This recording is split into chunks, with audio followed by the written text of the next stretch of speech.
हेल' लोगोफोर, बे समाव नोंथांमोनजों मोनसे बाथ्रा शेयार खालामनो नागिरदों। दा बे जाहैबाय नोंथांमोना मिथिखाबाय जानांगौ बयबो जे बिस्वजित दैमारि बिथाङा फिन रायजो सभानि एमपि बिबान मोनफिनबाय आरो बेवहाय रावबो हेंथा हान्जानिफ्राय बा हेंथा दोलोनिफ्राय बिथाङा मा होनो हेंथा बिजाथि गैयालासे बिथाङा देरहानो हाबाय आरो बिथाङा बे बाराव बिजेपिनि जानानै फिन गावनि आगोलनि मासियाव जिरायहैफिननो मोननाय जाबाय।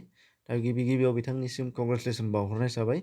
दा बिथांनिसिम बयबो माखासे गोबांथार गोसोआव साननाय दङमोन जानो हागौ जे राजखान्थियारि हान्जा बारस्लायलायनाय आरो बारस्लायलायनायनि जाहोनफोरनि सायाव। दा बेखौ बिथाङा गोबां गोलाव बाथ्रानि गेजेरजों खेंफोरथि होदों आरो बिथाङा बे गाव फिन देरहाफिननायनि सायाव बिबुंथि लाखिदों। दा बे बिबुंथिनि सायावनो नोंथांमोननो खिन्थानानै होनो नागिरदों बिथाङा मा बुंदों।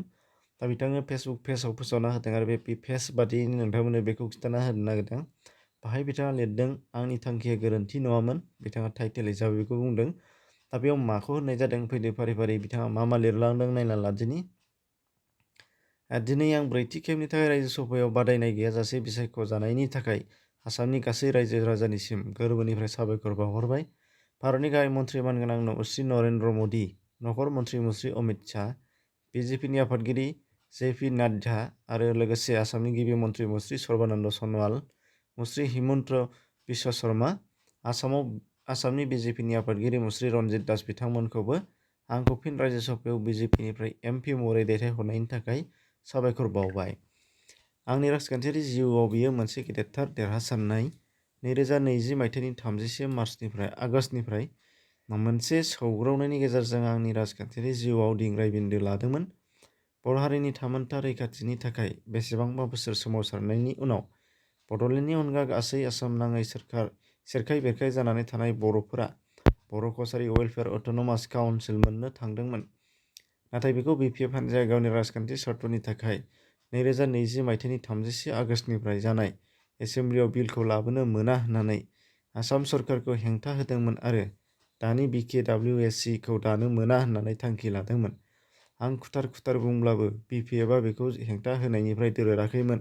अदेबानि आसामनि गिबि मन्त्रि मुश्री सर्बानन्द सन'वाल आरो डक्टर हिमन्त बिश्व शर्माखौ फन कलनि गेजेरजों जायखिजाया जाहोननि थाखाय बिकेडब्लिउएसि नि बिलखौ लाबोनो मोना होननानैसो बुंदोंमोन। बेखौ लानानै आंनि गोसोआ मा खालामनो आरो मा मानो सानस'नो मोनाखैमोन।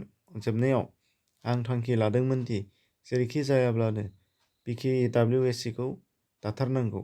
बेनिखायनो आं बिकेडब्लिउएसि खौ मावफुंनांगौब्ला बिपिएफआव थानानै बिपिएफनि थांखिनि हेंथायै मावनाया जाफुंसार जानाय नङा।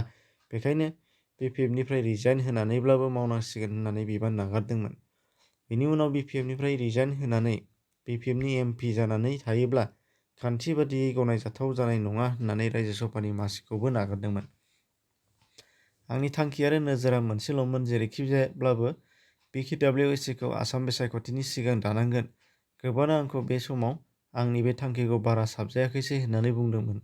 बुंनो थाङोब्ला गमामायैनो बेयो आंनि राजखान्थियारि जिउआव गिदिर अरनि आनजादमोन। मानोना सासे राजखान्थियारि सुबुंनि थाखाय गावनि राजखान्थि हान्जा आरो रायजो सभा बादि एमपिनि मासिखौ नागारनाया गोरलै बाथ्रा नङा। राजखान्थिगिरि सुबुंनि इयुना मा जाहैगोन बेखौ रावबो बुंनो हाया। थिग बिदिनो बिपिएफ आरो एमपि मासिखौ नागारनायनि उनाव आंनि राजखान्थियारि जिउ राहाखौ एबा केरियारखौ गायसनफिननो हागोन बेनि जेबो रोखाथि गैयामोन। नाथाय दिनै बयनिबो अनसायनाय, मदद आरो अबंलावरिनि बोर सारस्रिनायाव आं दिनै थांखि बादियै बिकेडब्लिउएसि खौ गायसनहोनो हाबाय आरो रायजो सभानि मासियावबो फिन जिरायफिननो हाबाय। ओंखायनो आं सानो आंनि बे बिकेडब्लिउएसि खौ दाफुंनायनि थाखाय बिपिएफ हान्जा आरो एमपि मासिखौ नागारनाया गेबें थांखिमोन। दिनै आं जोबोद गोजोननाय आरो सानो सैथोआ अराय देरहासार जायो। दिनैनि बे सानाव आं आंनि राजखान्थि जिउनि लाथिख' समाव आरो बिकेडब्लिउएसि खौ गायसननायनि थाखाय हाबा मावनायाव जायफोरा आंखौ थुलुंगा आरो साहस होबोबाय, आंजों गसंथाबोबाय, बिथांमोनखौ आं आंनि गोसो गोरबोनिफ्राय सिबिनाय आरो साबायखर बावबाय। आंनि बे थांखिनि थाखाय खायफाहा राजखान्थियारि जिउआव गोबां खहा सैनांबाय, बिथांमोननाव आं निमाहा बिबाय। दा बिथाङा बेबाखिनि जोबोद गेदेरथार बाथ्राखौ फोरमायनानै होदों आरो गावनि गोसोनि बाथ्रा आरो एमपि नागारनाय आरो नागारैनि उनावहाय मा जाथाय जाबोखो बेनि सायाव बिथाङा फोरमायनानै होदों। दा बेखौनो नोंथांमोनजों लोगोसे शेयार खालामदोंमोन। नोंथांमोनाबो गावनि फेसबुकआव नायना लानो हानाय जागोन बिथांनि पस्टखौ। एसेनोसै, गोजोन्थों।